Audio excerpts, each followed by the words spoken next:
एक जंगल में टोनी नाम की चिड़िया रहती थी और उसकी दूसरी तरफ कालू कौवा, जो बहुत ज्यादा आलसी रहता था। उसको हर वक्त सोने के अलावा उसको कोई काम नहीं होता था।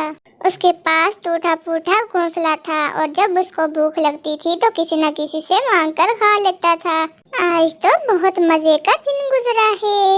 आज सारा दिन मैंने सोकर गुजारी है। आज मुझे किसी ने भी तंग नहीं किया। मैं जरा इस चिड़िया को तो जाकर देखूं, आज इसने मुझे कोई ताना नहीं मारा।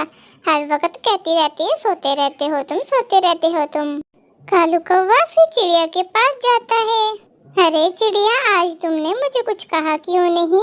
मैं तो आज सुबह से सोए जा रहा हूँ।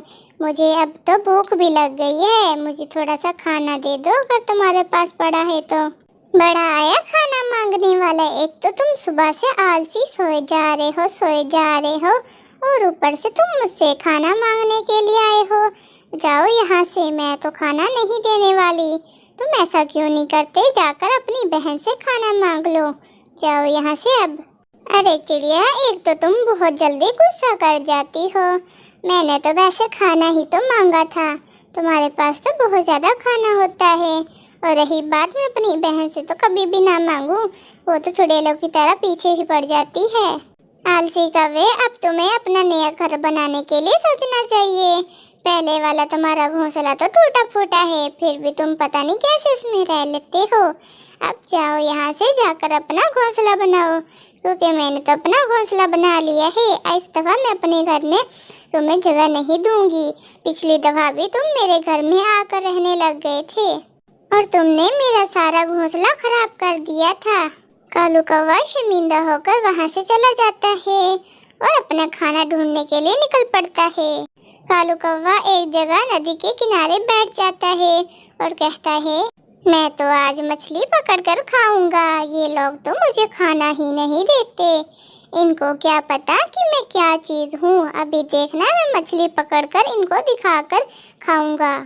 कालू कौवा मछली पकड़ने के चक्करों में 5-6 घंटे नदी के किनारे बैठा रहता है। फिर भी उसके हाथ एक भी मछली नहीं लगती और कहने लग जाता है, अरे आज तो दिन ही खराब है। सुबह से एक तो मैं मछली पकड़ने की कोशिश कर रहा हूँ, एक भी मछली हाथ नहीं आ रही। और ऊपर से चिड़िया मेरा मजाक करेगी कि खाना ढूंढने गया था, खाली हाथ वापस आ गया। चिड़िया को कालू कौवा नजर आता है। चिड़िया काले कौवे को अपने पास बुलाती है। चिड़िया, तुम यहाँ पर तुम क्या कर रही हो? कालू कौवे, एक तो तुम मुझे बहुत ज्यादा तंग करते हो। जब तुम्हारी माँ मरने वाली थी तो उन्होंने मुझसे वादा लिया था कि मैं तुम्हारा हमेशा ख्याल रखूंगी। तुम घर में से सबसे ज्यादा छोटे थे, इसलिए तुम्हारी माँ ने मुझे तुम्हारा ख्याल रखने का कहा था, क्योंकि तुम्हारे बहन भाई तुमसे हमेशा नफरत करते थे। क्योंकि तुम्हारी माँ सिर्फ तुमसे ज्यादा प्यार करती थी, इसीलिए सब तुमसे जलते थे। चिड़िया, मुझे माफ कर दो, मैं तुम्हें कुछ ज्यादा ही तंग करता हूँ। बस मुझे भूख बहुत ज्यादा लगी हुई थी, इसीलिए नदी के किनारे बैठ गया था। मैंने सोचा शायद कोई मछली मेरे हाथ लग जाए और आज मैं मछली खाऊं। अच्छा, तुम मछली पकड़ रहे थे? तुम बेवकूफ हो क्या? तुम्हें पता भी है कि मछली इतनी आसान नहीं है कि हाथ में आ जाए। तुम सुबह से ऐसे ही टाइम जाया कर रहे थे। इससे अच्छा अगर तुम दाना ढूंढते तो तुम्हें अब तक दाना मिल जाता। तुम बहुत ज्यादा टाइम जाया करते हो और कुछ नहीं। चलो मेरे साथ घर चलो, मैं तुम्हें चलकर खाना देती हूँ। फिर कुछ दिन ऐसे ही गुजर जाते हैं। एक दिन टोनी चिड़िया कालू कौवे के लिए नया घर बना लेती है। कालू कौवा खुद तो कुछ करता नहीं है, सारा कुछ मुझे ही करना पड़ता है। अगर इसकी माँ से मैंने वादा ना किया होता तो मैं आज इसको बताती, इसकी हड्डियाँ तोड़ तोड़ कर इसको सारे काम सिखाती। पर क्या करूँ, मजबूरी है। पता नहीं ये इस वक्त क्या कर रहा होगा, चलकर देखती हूँ।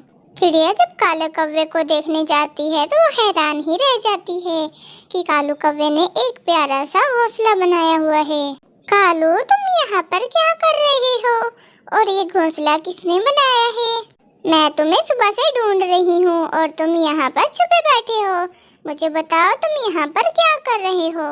टोनी दीदी, ये मैंने घोंसला आपके लिए बनाया है। मुझे पता है कि आप मेरा बहुत ज़्यादा ख्याल रखती हैं, लेकिन मैं आपको बहुत ज़्यादा तंग करता हूँ, इसीलिए आप मेरी तरफ से ये तोहफा रख लें।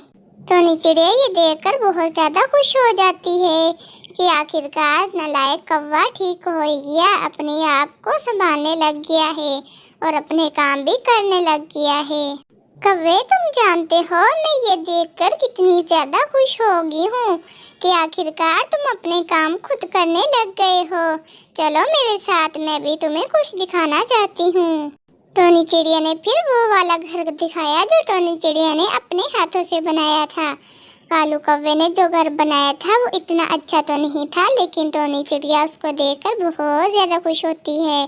वो काले कौवे से कहती है कि मैं उस घर में रह लूँगी और तुम इस घर में रहो ताकि तुम आराम और सुकून से रह पाओ।